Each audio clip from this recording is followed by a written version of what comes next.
हैं जब हाफ उसमें माइनस की हो, हाफ उसमें प्लस की। कहने का मतलब -5 हो, -4 हो, माइनस हैं। क्या कह रहा है पहला सवाल, एक बार देखते हैं इसको और फिर समझते हैं। टॉपिक है बेटे अर्थमेटिक प्रोग्रेशन 10th का। The third term of an AP is 7। कोई अर्थमेटिक प्रोग्रेशन है और इसकी थर्ड टर्म क्या है? थर्ड टर्म कैसे लिखेंगे? थर्ड टर्म का मतलब होता है A3। ये कितनी दे रखी है? ये दे रखी है 7, ठीक है। And the 7th term exceeds 3 times the third term by 2। Relation दे रखा है। क्या है ये? एक रिलेशन है, इसे समझना जरूरी है। क्या कह रहा है एक बार फिर से पढ़ेंगे। एंड द 7th टर्म कहने का मतलब A7 exceeds 3 times the third term. ये थर्ड टर्म मतलब A3। फिर से पढ़ते हैं। And the 7th term exceeds 3 times the third term. इसका 3 टाइम्स और प्लस में बाय 2। कहने का मतलब जो 7th टर्म है, जो 7th टर्म है वो थर्ड टर्म के थ्राइस से 2 ज्यादा है। 3 times the third term by 2। बात को समझिए। Find the first term. आपसे बोला गया फर्स्ट टर्म पता करो।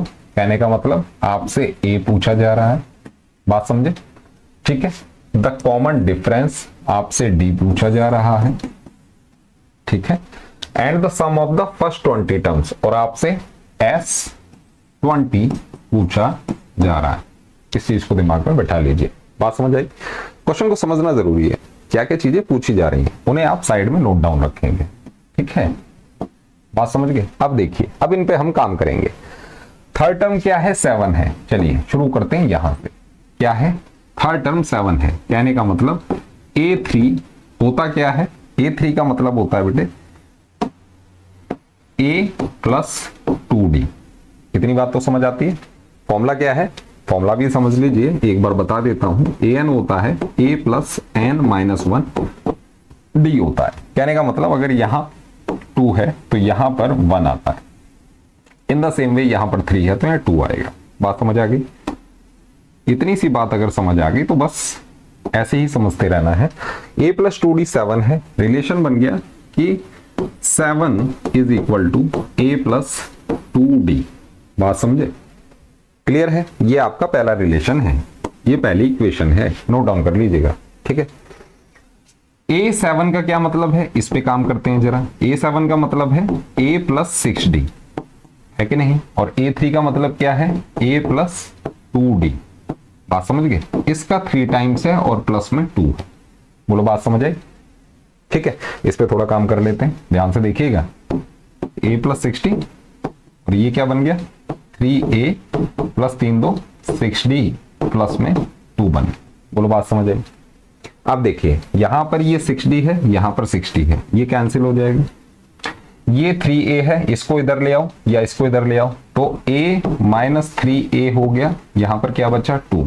कहने का मतलब -2A की वैल्यू 2 है। A की वैल्यू क्या हो गई? -1 हो गई। A निकाल लिया आपने। A हो गया बेटे -1। यहां पर लिख दीजिए A -1 है, इसमें लगाओ तो 7 इज इक्वल टू A की वैल्यू क्या है? -1 प्लस में 2D है। ये इधर जाएगा तो 8 हो गया, ये 2D हो गया। कहने का मतलब D की वैल्यू क्या आ गई बेटा? यहां पर आ गई 4। D कितना आ गया? D लिख दीजिए यहां पे 4 आ गया। बोलो बात समझ आई? 2 आंसर आप निकाल चुके हैं, ध्यान से समझते रहिए। अब क्या है? S20 निकलवाया गया है। S20 होता क्या है? S20 होता है बेटे सम ऑफ एन टर्म्स पूछा जा रहा है ना। अब देखिए सम ऑफ एन टर्म्स का फॉर्मूला पता हो, ये क्या होता है? n/2 2A प्लस में N माइनस 1 D होता है। इतनी बात समझ आती है? ध्यान से देखते रहिए, ठीक है जी। तो N की वैल्यू है 20, S20 हो गया तो 20/2 हो गया। ये यहां पर ट्वाइस ऑफ A क्या निकाला था? -1। यहां पर -1 लगाओ, प्लस में ये क्या बन गया? 20 - 1 मतलब 19, ठीक है। D कितना है? 4। बात समझ आ रही है? नोट डाउन कर ले भाई ध्यान से, ठीक है। चलिए तो S20 क्या होगा? ये हो गया बेटे 10, यहां पर हो गया -2 प्लस में 76। इसे सॉल्व कर लीजिए। 10 हो गया और यहां पर आ गया 74। ओवरऑल आंसर 740 हो गया। बात समझ आई? मेरे कहने का मतलब ये है कि क्वेश्चन को पढ़ के अगर आप इक्वेशन बना लें, उसके बाद उन्हें सॉल्व करना सीख जाएं, तो 100% मार्क्स ले सकते हैं। क्लियर है जी? ठीक है, चलिए तो नेक्स्ट क्वेश्चन की तरफ चलते हैं। क्या कह रहा है अगला सवाल, ये लीजिए। और क्वेश्चंस को बेटे नोट डाउन करते रहा करो, ठीक है? पेपर पेन लेके बैठा करो। चलिए, the first term of an AP is 2 and the last term is 50। क्या बोला जा रहा है? एक अर्थमेटिक प्रोग्रेशन है, बिल्कुल है जी। इसकी फर्स्ट टर्म ए है, वो क्या है? 2 है। एंड द लास्ट टर्म मतलब एल है, ये कितना है? 50 है। दोनों चीजें समझ आ गई। The sum of all these terms is 442। इन सभी टर्म्स का सम कितना दे रखा है? ध्यान से पढ़िए। The sum of all these terms is 442। 4 4 2 है, ठीक है। Find the common difference. आपसे पूछा क्या जा रहा है? आपसे पूछा जा रहा है डी बता दो। क्या बता दो? डी बता दो, ठीक है। बात समझे? किस तरीके से बताएंगे? अब देखिए, इसके अंदर इन सभी टर्म्स का सम 442 है। कहने का मतलब यहां से आप क्या कर सकते हैं, कुछ इस तरीके से समझिए इस चीज को। अब समझिए, सम कितना दे रखा है? सम ऑफ एन टर्म्स हमें कितना है? 4 4 2 है। और सम ऑफ एन टर्म्स होता है n/2 फर्स्ट टर्म ए और लास्ट टर्म प्लस है। आपको ये पता है कितना है? 442 है। एन नहीं पता, कोई बात नहीं, इसे ऐसे ही रहने दो। ए पता है और ये पता है। बात समझ रहे हैं? कुछ बच्चे समझ गए होंगे। अब जब आपको ये चीज क्लियर है ना, तो यहां से आप एन निकाल सकते हैं, बिल्कुल निकाल सकते हैं भाई। 442 मल्टीप्लाई 2 ले आओ इधर, और ये किसके बराबर हो गया? एन। 50 और 2 52। बोलो बात समझ आई? एन की वैल्यू क्या आ जाएगी भाई? एन की वैल्यू आ गई 2 मल्टीप्लाई 442 अपॉन में 52 आ गई, ठीक है। इससे 2 और 2 26, ठीक है। और कैंसिल कर सकते हैं, इसे 2 से कर लीजिए, ये आ गया 13, और ये 2 से 2 2 1 आ गया, ठीक है। अब ये डिवाइड होता है, 2 2 1 है, इसे आप 13 से डिवाइड कर लीजिए। 13 1 13, 12 में से 3 गया 9, 13 7 91, गेम ओवर। ध्यान से देखते रहिए। इसे सॉल्व करने के बाद मेरे पास n की वैल्यू कितनी आ गई जी? 17 आ गई। तो मुझे अब ये n भी पता चल गया कि भाई n नंबर ऑफ टर्म जो है वो 17 है। पर हमसे n नहीं पूछा था, हमसे d पूछा था, है कि नहीं? तो हम d कैसे निकालें? d के लिए आपको एक फॉर्मूला और पता होना चाहिए। क्या पता होना चाहिए? कि ये जो है ना, ये लास्ट टर्म है कि नहीं?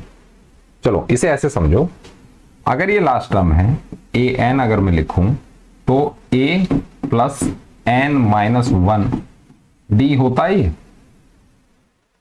इसके अंदर a n लास्ट टर्म हम ले लेंगे, ये वाली 50 में ले लो। फर्स्ट टर्म क्या है? 2 है।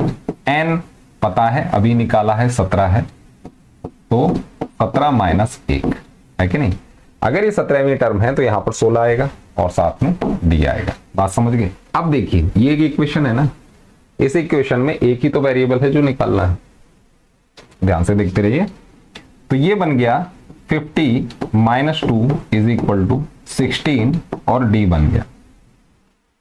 खोपड़े में दूसरी बात, यहां से आप निकाल लीजिए, ये आ गया 48, डिवाइड कर दें 16 से तो मुझे डी पता चल जाएगा। 16 3, तो डी कितना आया बेटा? 3 आया, जो क्वेश्चन की डिमांड थी। इस डी की वैल्यू आती है 3। नोट डाउन करिए। क्लियर है? तो ये क्वेश्चन भी होता है समाप्त। इसकी प्रैक्टिस करें। नेक्स्ट क्वेश्चन क्या कह रहा है, देखते हैं एक बार।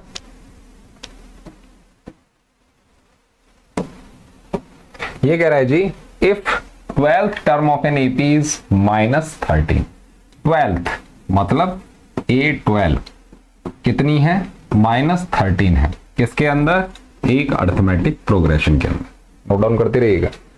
And the sum of the first 4 terms, sum of first 4 terms is 24, मतलब S4 कितना दे रखा है, 24 दे रखा है। Sum of the first 4 terms, ये आपको 24 दे रखा है। What is the sum of first 10 terms, आपसे पूछा गया S10 बता दो, ठीक है। इतनी सी इंफॉर्मेशन और काम करना है इस पे। चलिए देखिए कैसे होगा ये सवाल। A12 का मतलब बोलो, A + 11D -13। S4 का मतलब बोलो, S4 मतलब Sn क्या होता है, n/2, 2A प्लस में n-1 D होता है, ठीक है, बात समझ गए। अब ये 4 है, S4 है, तो कहने का मतलब ये कितना हो गया, n की वैल्यू, n की वैल्यू क्या हो गई, 4 हो गई। इतनी बात समझ आती है। n की वैल्यू 4 है तो S4 हमारा, ध्यान से देखो, 4/2, 2A प्लस में 4 था तो यहां पर 3 हो गया और D हो गया। बात समझ आई। इसकी वैल्यू कितनी है S4 की, ये 24 है जी, इसे हटाओ 24 लगाओ। बात समझ गए, ठीक है। तो कहने का मतलब 2 से मल्टीप्लाई 24, 2 से मल्टीप्लाई हो रहा है, 2 × 24 अपॉन में 4, ये किसके बराबर है, 2A + 3D के बराबर है। खोपड़े में घुसी ये बात भाई, क्रॉस मल्टीप्लाई कर रहा हूं मैं यहाँ पे, 24 2 हो गया और यहां पर 4, तो 4 6 24 हो गया, 6 2 12। कहने का मतलब 12 बराबर है 2A + 3D के। इतनी बात समझ आती है। एक इक्वेशन बेटा ये रही पहली इक्वेशन, ये हमने अभी बनाई है दूसरी इक्वेशन। इसमें AD है, इसमें भी AD है, तो क्या हम AD नहीं निकाल सकते, इधर देखो।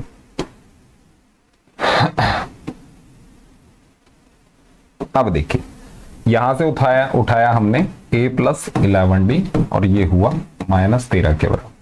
यहां से उठाया हमने 2A प्लस में 3D और ये हुआ 12 के बराबर। इसको अगर मैं 2 से मल्टीप्लाई कर दूं, 2 से, तो ये क्या बन जाएगा, 2A 22D और 13 2 -26। बोलो इतनी बात समझ आती। अब जरा सब्ट्रैक्ट कर दूं, ये माइनस हो गया, ये माइनस हो गया, ये प्लस हो गया, ये दोनों कैंसिल हो गए। 22 और 3 पर नहीं, डिफरेंट साइन है ना, तो 19 -19D ये किसके बराबर है भाई, ये प्लस माइनस -19D आ गया। 6 और 2 8 होता है बेटा, 2 और 1 3 होता है। बात समझ आई। तो D की वैल्यू क्या आ गई, इन दोनों को सम किया तो प्लस का आया, इनको किया तो बेटे माइनस का आया, तो D की वैल्यू क्या आ गई, 38 अपॉन में -19। कहने का मतलब 2। D की वैल्यू आ गई बेटा -2, ये वाली, ये माइनस था और ये 2 था तो -2 आ गई। तो D लिखो यहां पे तुरंत -2 है। बात समझ गई। D की वैल्यू अगर हम किसी भी एक इक्वेशन में प्लेस कर दें, जैसे कि यहां पे आपको दिख रहा है -2, तो आप A निकाल सकते हैं। 12 = 2A प्लस में 3 × -2, ठीक है। तो 12 = 2A, 3 2 -6, इधर आएगा तो 18, ये हो गया 2A। A की वैल्यू क्या आ गई बेटा, 9 आ गई। बात समझ आई। A की वैल्यू क्या है, यहां पर लिख दीजिए, A की वैल्यू क्या है, 9 है। बात समझ गए। A की वैल्यू 9। हमसे पूछा क्या था, S10 पूछा था, सम ऑफ 10 टर्म। कहने का मतलब N की वैल्यू भी पता है, क्या है 10। 3 चीजें पता होनी चाहिए। क्यों पता होनी चाहिए, इधर देखो, ये अब इतनी बात आपको समझ आती है कि Sn क्या होता है, ये होता है n/2, यही होता है। ये क्या हुआ, S10, n की वैल्यू क्या है, 10 है, 10/2 है कि नहीं। ट्वाइस ऑफ ए कितना है 9 है, प्लस में यहां पर 9 बन गया, डी कितना है -2 यहां लगा। बोलो बात समझ आई।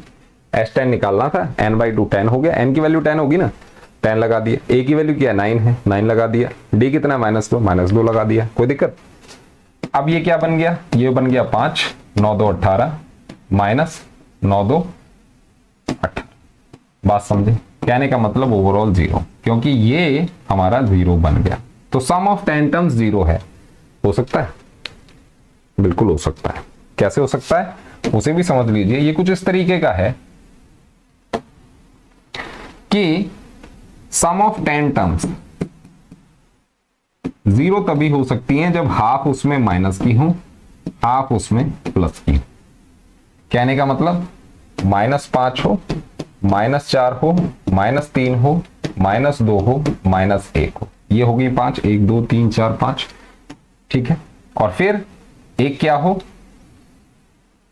ऐसे कर लो ना, मैं एक एग्जांपल बता रहा हूं आपको कि ये 5 टर्म्स हैं, फिर उसके बाद अगर हम शुरू कर दें तो 1 आ जाए, फिर 2 आ जाए, 3 आ जाए, 4 आ जाए, 5 आ जाए। कहने का मतलब एक एग्जांपल मैं बता रहा हूं, जरूरी नहीं है यही हो। ये कंडीशन तब पॉसिबल होती है बेटे, इससे ये कट गया, इससे ये कट गया, इससे ये कट गया, इससे ये कट गया, इससे ये कट गया, 0। समझ गए? कहने का मतलब प्लस माइनस होकर के ओवरऑल 0 आ गया, तो सम 0 आ सकता है। आश्चर्यचकित मत होइएगा। क्लियर है इतनी सी बात? नोट डाउन करेंगे इस सवाल को, ठीक है। नेक्स्ट क्वेश्चन क्या कह रहा है अगला सवाल, ये है जी, आओ। अच्छा सवाल है, सीबीएसई में पूछा गया सवाल है, 2017 में पूछा है, अच्छी बात है। Find the sum of n terms of the series, n terms का सम निकाल, सम ऑफ n टर्म्स पता करना है।